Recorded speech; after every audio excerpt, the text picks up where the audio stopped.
लंका कांड के अंतर्गत आज का प्रसंग है गरल सुधारी को करई मिताई गोपद सिंधु अनल शीतलाई। राम सिया राम जय जय राम। भक्तों से आज एक बात इस प्रकार की कहना चाहेंगे कि एक बुजुर्गों ने जैसे कही थी कि पक्षियों में कौवा, मनुष्यों में नौवा और गुलैन में झौवा। गुलैन हमारे यहाँ उन्नाव जिला टाइप में ये भाषा बोली जाती थी। बड़े से झौवे को, लकड़ी की बांस की डंडी होती थी, बड़ा सा झौवा होता, उसको गुलै कहते थे। गुलैन में झौवा, नपनों में पौवा।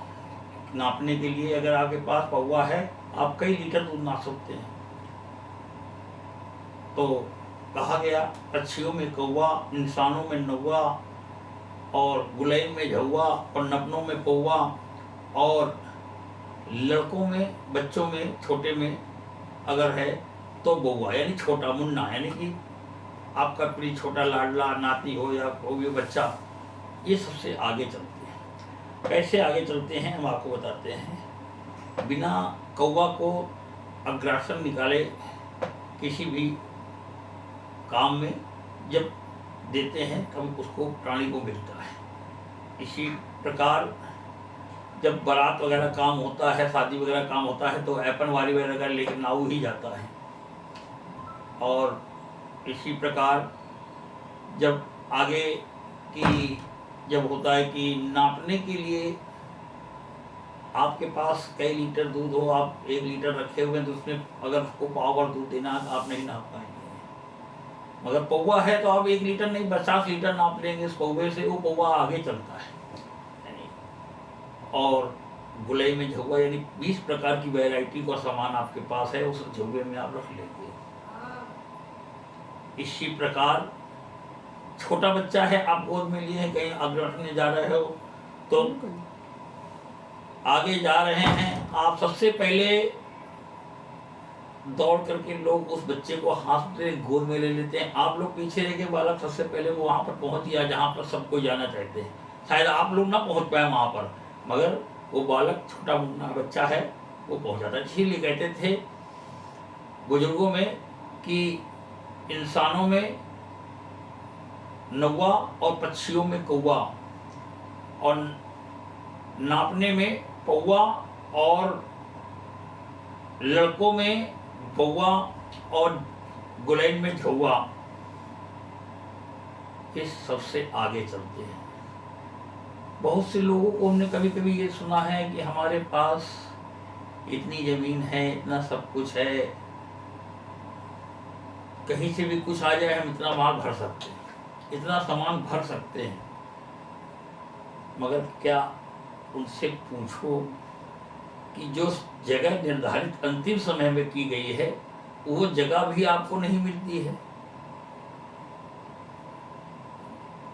अंतिम समय में जहां पर आप लेटाए जाते हैं, वो जगह भी आपके लिए निर्धारित नहीं है। कुछ रुपया मोल जबकि देते हैं उसका, वो भी आपके लिए निर्धारित नहीं पूरी। दूसरे दिन कोई और, तीसरे दिन कोई और, आपको तो वो भी जगह नहीं मिल पाई। तो उस जगह की क्या बात करते हैं जो आपकी है ही नहीं। आज किसी की है, कल तुम्हारी है, परसों किसी और की होगी, नरसों कभी किसी और की रही होगी। इस बात के लिए कभी भी इस प्रकार का व्याख्यान नहीं करना चाहिए, क्योंकि मनुष्य को अपनी ही करने का जो कुछ मिलता है वो ही उसका अपना है। तो आगे है कथा में लीजिए, भगवान श्री रामचंद्र जी के छोटे भाई लक्ष्मण जी की मूर्छा खत्म होने पर रावण ने जाकर अपने भाई को, यानी कुंभकर्ण को जगाया और कहा युद्ध के लिए जाओ, आज भाई पर विपत्ति पड़ी है।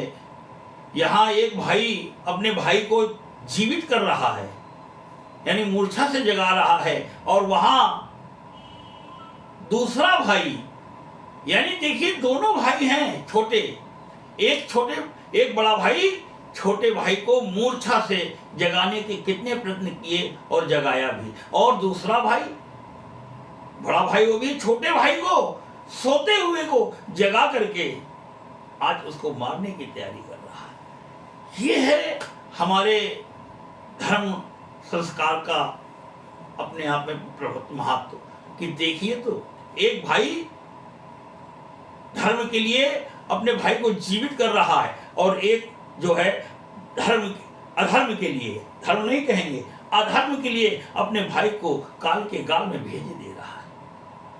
यह है राम और रावण का लीला। लीजिए तो आगे है, गरल सुधारी पुकरई मिताई, गोपद सिंधु अनल शीतलाई, राम सिया राम जय जय राम, राम रूप गुण सुमिरत मगन भयउ छन एक, रावण मागेऊ कोटि घट मद अरु मही से अनेक। श्री रामचंद्र जी के रूप और गुणों को स्मरण करके वह एक क्षण के लिए प्रेम में मग्न हो गया। फिर रावण ने करोड़ों घड़े मदिरा और अनेकों भैंसे मंगवाए। महिष खाई करी मदिरा पाना, गरजा बज्जा घात समाना, कुंभकर्ण दुर्मद रंगा चला दुर्ग तजी सेन न संगा। ना बलशाली था कि उसको कोई सेना की जरूरत नहीं थी, जहां जाता था तो कितनों को तो मसलते कुचलते चला जाता था। मगर यहां देखिए तो कुबुद्धि, कुविचार, कुदृष्टि, गलत दृष्टि है सीता जी के ऊपर। जगदम्बा साक्षात को हर लाया। कुदृष्टि, दुर्बुद्धि, निर्लज्ज, ऐसे व्यक्ति के अंदर सुंदर विचार कहां आ सकते कि सोते हुए भाई को जगा करके काल के गाल में रावण अपने छोटे भाई को पहुंचा रहा है। और एक देखिए धर्म का आश्रय लेकर श्री रामचंद्र जी अपने छोटे भाई लक्ष्मण जी को हनुमान जी के द्वारा संजीवनी बूटी से मूर्छित जो हो गए थे उससे मूर्छा खत्म करने का प्रयास कर रहे हैं।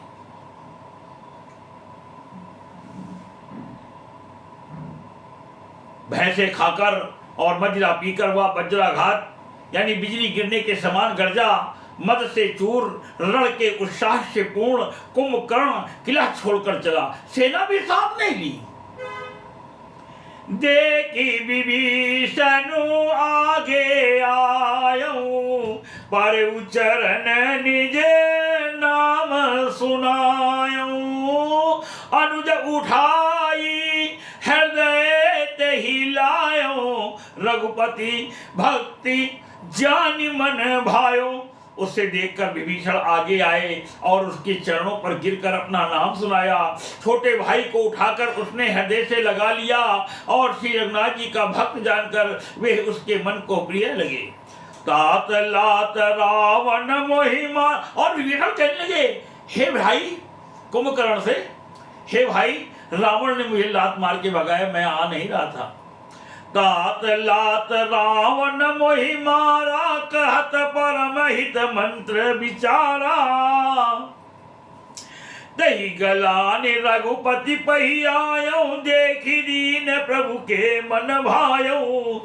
विभीषण ने कहा, हे तात, परम हितकर सलाह एवं विचार करने पर रावण ने मुझे लात मारी।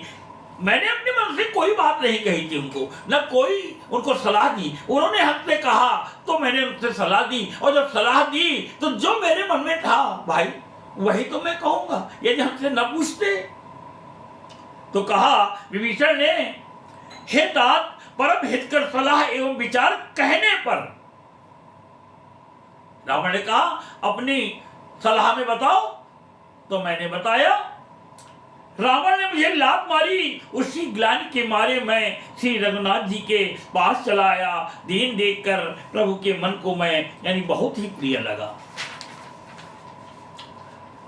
सुन सुत भयउ काल बश रावण, कुंभकर्ण कह रहा है सो की मान अब परम शिखावन, धन्य धन्य तय धन्य विभीषण। और अपने छोटे भाई विभीषण को कह रहा तू धन्य है, तू राक्षस कुल के परिवार के लिए उज्जवल सिरमौर हुआ। कह रहा है कुंभकर्ण, धन्य धन्य तय धन्य विभीषण, भयउ तात निशिचर कुल भूषण। कुंभकर्ण ने कहा है पुत्र सुन, रावण तो काल के वश हो गया है, उसके सिर पर मृत्यु नाच रही है, वह क्या अब उत्तम शिक्षा मान सकता है। हे विभीषण तू धन्य है, धन्य है, धन्य है। हे तात तू राक्षस कुल का भूषण हो गया। बंधु बंस तय कीन उजागर, भजहु राम सो भा सुख सागर। यहां तो लोग को कहते हैं कभी कभी कि घर का वेदी लंका ढाए। क्यों भाई घर का वेदी लंका ढा रहा है? गलत काम करोगे, गलत आचरण करोगे, और गलत करने पे अगर कोई उस जगह पर वहां जाता है जो अच्छा कार्य कर रहा है तो वो घर का वेदी लंका ढाए। विभीषण को तुम लोग बहुत लोग कहते हैं कि घर का वेदी लंका ढाए, नहीं। और इधर इसी बात को लिए संपुट के रूप में दोहा है, सुनिए पहले और फिर उसका दूसरा दोहा सुनिए क्या लिखा है। गरल सुधा रिपु करई मिताई, गोपद सिंधु अनल शीतलाई। राम सिया राम जय जय राम, बचन कर्म मन कपट तजी, भजऊ राम रणधीर, जाऊ न निजे पर सूज मुई, भयऊ काल बस वीर। रावण का छोटा भाई कुंभकर्ण अपने छोटे भाई यानी विभीषण से कह रहा है, देखो क्या कहता, तू धन्य हो गया, तूने राक्षस कुल का सिरमौर हो गया तू। यहां तो लोग कहते हैं कि तू घर का भेदी लंका ढाए, नहीं। मन वचन और कर्म से कपट छोड़कर रणधीर श्री राम जी का भजन करना है भाई। कुंभकर्ण क्या शिक्षा दे रहा देखिए तो पहले, मैं काल यानी मृत्यु के वश हो गया हूं, मुझे अपना पराया नहीं सोचता, इसलिए अब तुम जाओ। बंधु बचन सुनि चला विभीषण, आयु जयत्र लोक विभूषण। नाथ भूधरा कार शरीरा, कुंभकर्ण आवत रणधीरा। भाई के वचन सुनकर विभीषण लौट गए और वहां आए जहां त्रिलोकी के भूषण श्री राम जी थे। विभीषण ने कहा, हे नाथ, पर्वत के समान विशाल देह वाला रणधीर कुंभकर्ण आ रहा है। इतना कपि न सुना जब काना, किलकिलाई धाये बलवाना। लिए उठाई बिटप अरुभूधर, कटकटाई डारहिता ऊपर। वानरों ने जब कानों से इतना सुना तब वे बलवान किलकिलाकर यानी हर्ष ध्वनि करके दौड़े, वृक्ष और पर्वत उखाड़ कर उठा लिए यानी और क्रोध से दांत कटकटाकर उन्हें उसके ऊपर डालने लगे। कोटि कोटि गिरि शिखर प्रहारा, करहि भालु कभी एक एक बारा। मुर्यो ना मनु तनु डर्यो ना टार्यो। सुनिए यहाँ पर कम की रचना। मुर्यो ना मनु तनु टार्यो ना, मुर्यो ना मनु तनु टार्यो ना टार्यो। जिमि गज अर्क फलनी को मार्यो। ऋष वानर एक एक बार में ही करोड़ों पहाड़ों के शिखरों से उस पर प्रहार करते हैं, परंतु इससे तो ना तो उसका मन ही मुड़ा यानी विचलित हुआ और न शरीर ही टाले टला, जैसे मदार के फलों की मार से हाथी पर कुछ भी असर नहीं होता है। मदार की डंडी ले आओ, हाथी को मारो, उससे कुछ नहीं, उसको तो अंकुश मारा जाता है, भाले से कोचा जाता है, तब उसके अंदर प्रभाव पड़ता है कि कुछ हमें आगे के लिए चेतना कर रहा है। तब मारो तसुत मुठिका हन्यो, परयो धरनि व्याकुल सिर धुन्यो।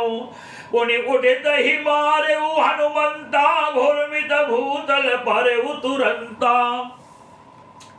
तब हनुमान जी ने उसे एक घूसा मारा जिससे वह व्याकुल होकर पृथ्वी पर गिर पड़ा और सिर पीटने लगा। फिर उसने उठकर हनुमान जी को मारा, वे चक्कर खाकर तुरंत ही पृथ्वी पर गिर पड़े।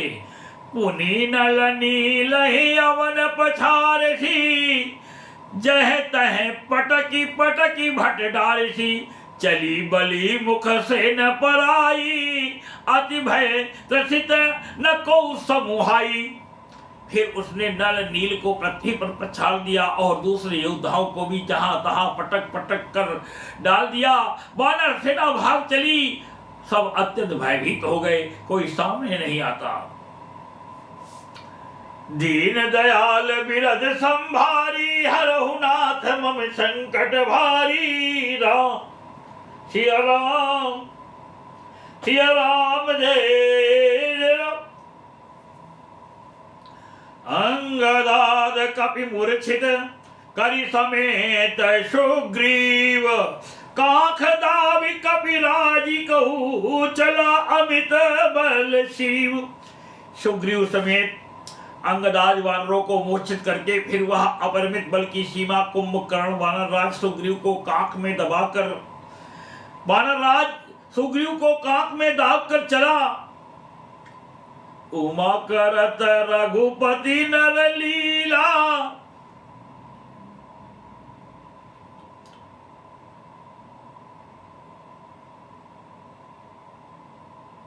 उमा करत रघुपति नर लीला, खेलत गरुड़ जिम अहिगन मीला।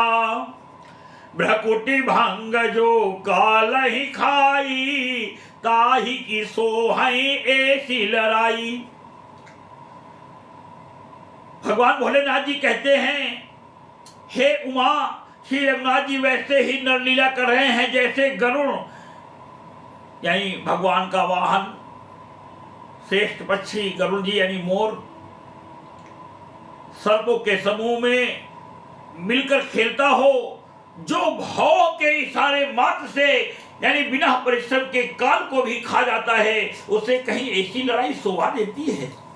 मगर यहाँ तो वानर और भगवान सब मिलकर के रावण और कुंभकर्ण को ऐसा खेल खिला रहे हैं कि लोगों को कौतूहल हो रहा है और देवता ऊपर से भयभीत हैं। जग पावनी कीरत विस्तारहि, जग पावनी कीरत विस्तारी है, गाई गाई भवन निधि नर तरी है। मूर्छा गई मारुत सुत जागा, सुग्रीव तब खोजने लगा। जब हनुमान जी की मूर्छा दूर हुई तब वो सुग्रीव को ढूंढने लगे, अपने अधिपति अपने राजा को ढूंढने लगे, तो देखा कि वो तो कांख में दावे चीले चला जा रहा है।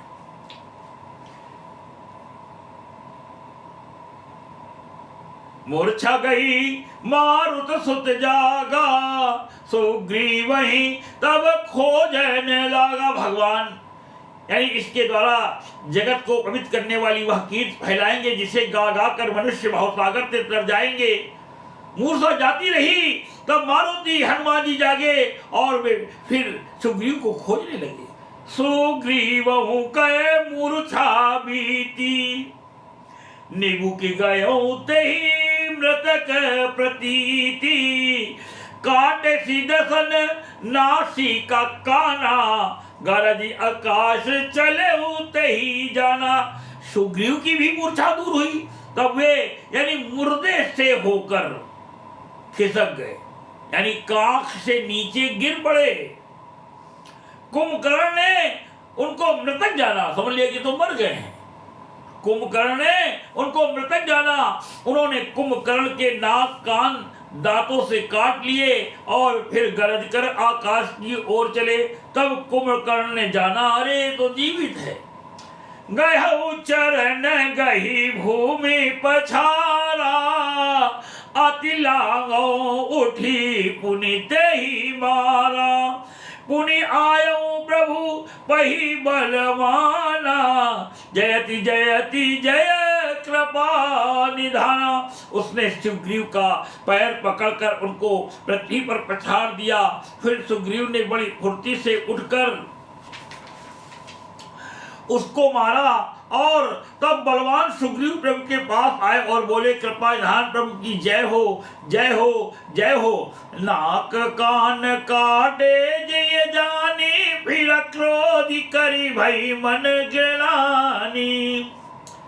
नाक कान काटे जिय जानी, फिर क्रोध करी भई मन गिलानी। सहज भीम पुनि बिनु सुधि नाशा, देखत कपिदल उपजी त्रासा।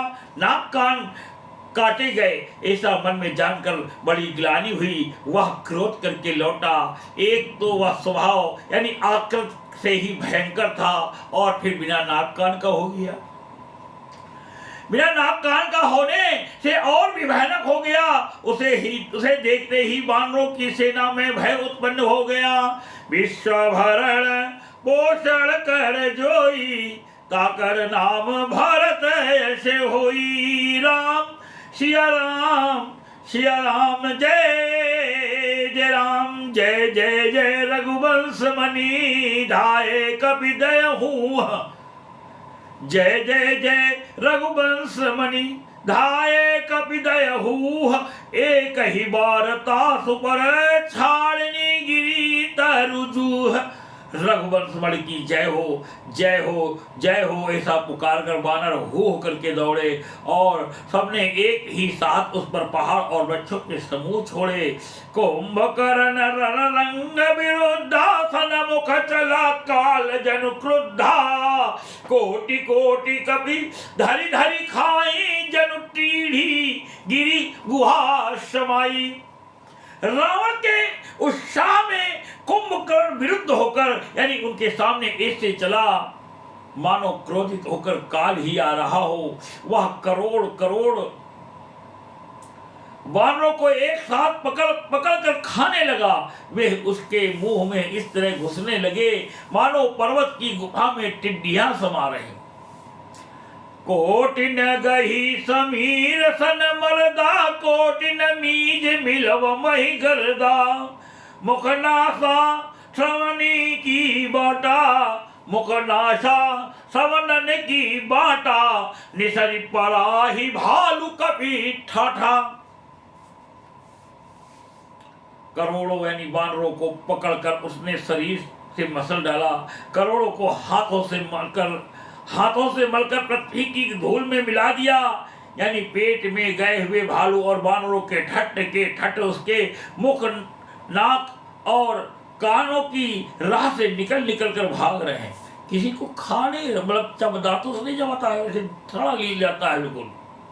तो कुछ लोग इधर से भाग रहे हैं, कुछ इधर भाग रहे हैं, कुछ कान से निकल भाग रहे हैं। रन मद मत निशाचर दर्पा, विश्व सिंह जनु एहि विधि अल्पा। मुरे सुभट सब फिरहि न फेरे जनु। कहते हैं मुरे सुभट सब फिरहि न फेरे, सूझ न नयन सुनहि नहीं तेरे।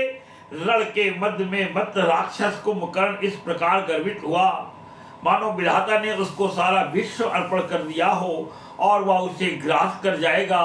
सब योद्धा भाग खड़े हुए, वे लौटाए भी नहीं लौटते।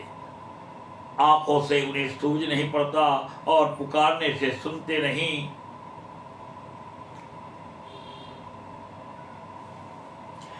कुंभकर्ण कपि फौज बिडारी, सुनिधाई रजनी चरधारी। देखी राम बिकल कटकाई, रिपु अनीक नाना विधि आई। कुंभकर्ण ने वानर सेना को तितर बितर कर दिया। यह सुनकर राक्षस सेना भी दौड़ी। श्री रामचंद्र जी ने देखा कि अपनी सेना व्याकुल है और शत्रु की नाना प्रकार की सेना आ गई है। सुन सिय सत्य आशीष हमारी, पूजी ही मन कामना तुम्हारी। राम सिया राम सिया राम जय जय राम। कितना ही रोमांच युद्ध होगा, आप लोगों ने सुना है कभी? हाँ, लीला तो देखी होगी। सुनो सुग्रीव विभीषण, भगवान श्री रामचंद्र जी कह रहे हैं, सुनो सुग्रीव विभीषण अनुज सभारे हुसैन, मैं देखूं खलबल दलही बोले राजीव नैन। तब कमल नैन श्री राम जी बोले, हे सुग्रीव, हे विभीषण और हे लक्ष्मण, सुनो, तुम सेना को संभालना, मैं इस दुष्ट के बल और सेना को देखता हूं। कर सारंग साजी कटि भाता, अरि दल दलन चले रघुनाथा। प्रथम कीन प्रभु धनुष टकोरा, रिपुदल बधिर भयउ सुनि सोरा।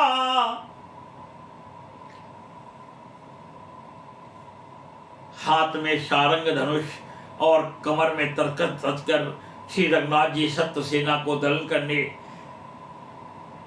चले। प्रभु ने पहले तो धनुष का टंकार किया, जिसकी भयानक आवाज सुनते ही शत्रु दल बहरा हो गया। सत्य संध छाड़े सर लक्षा, काल सर्प जनु चले सपक्षा। जह तह चले विपुल नारा, चाल लगे कटन भट विकट पिशाचा। फिर सत्य प्रतिज्ञ श्री राम जी ने 1,00,000 बाण छोड़े। वे ऐसे चले मानो पंख वाले काल सर्प चले हों। जहां तहां बहुत से बाण चले, जिनसे भयंकर राक्षस योद्धा कटने लगे। कटहि चरण उर सिर भुज दंडा, बहुतक वीर होहि सतखंडा। घोर में घायल मही परही, उठी सभारी सुभट पुनि लरही। उनके चरण, छाती, सिर और भुजदंड कट रहे हैं। बहुत से वीरों के 100 टुकड़े हो जाते हैं। घायल चक्कर खा खाकर पृथ्वी पर पड़ रहे हैं। उत्तम योद्धा फिर संभल कर उठते और लड़ते हैं। लागत बाण जलद जिमि गाजई, बहुतक देखि कठिन थर भाजई। और रुंड प्रचंड मुंड बिनु धावई, धरु धरु मारु मारु धुनि गावई। बाण लगते ही वे मेघ की तरह गरजते हैं। बहुत से तो कठिन बाण को देखकर ही भाग जाते हैं। बिना मुंड यानी सर के, प्रचंड यानी रुंड धड़ दौड़ रहे हैं और पकड़ो पकड़ो, मारो मारो का शब्द करते हुए गा यानी चिल्ला रहे हैं कि सुन सी सत्य आशीष हमारी, पूजी ही मन कामना तुम्हारी। राम सिया राम सिया राम जय जय राम। भक्तों, आप लोग भी मनचाहा वर मांग सकते हैं, क्योंकि शून्य सी सत्य आशीष हमारी, पूजी है मन कामना तुम्हारी शब्द लिया गया है। काव्य रचना वहाँ से ली गई है। माता सीता जी जब गौरी पूजन के लिए जाती हैं तो जगत जननी माता श्री पार्वती जी के मंदिर में जाती हैं, गिरिजा जी के मंदिर में जाती हैं। तो माता गौरी जी यानी श्री पार्वती जी यानी अम्बा कहती है सीता जी को कि सुन सी सत्य आशीष हमारी, पूजी ही मन कामना तुम्हारी। राम सिया राम जय जय राम। बोलो भगवान श्री रामचंद्र की जय। छन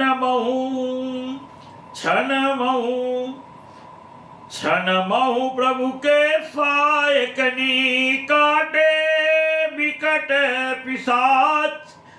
पुनि रघुवीर निसंग महू, प्रविशे सब नाराज। प्रभु के बाणों ने छल मात्र में भयानक राक्षसों को काट कर रख दिया। फिर वे सब बाण लौट कर श्री रघुनाथ जी की तरकस में घुस गए। कि सुनसिए सत्य आशीष हमारी, पूजी ही मन कामना तुम्हारी।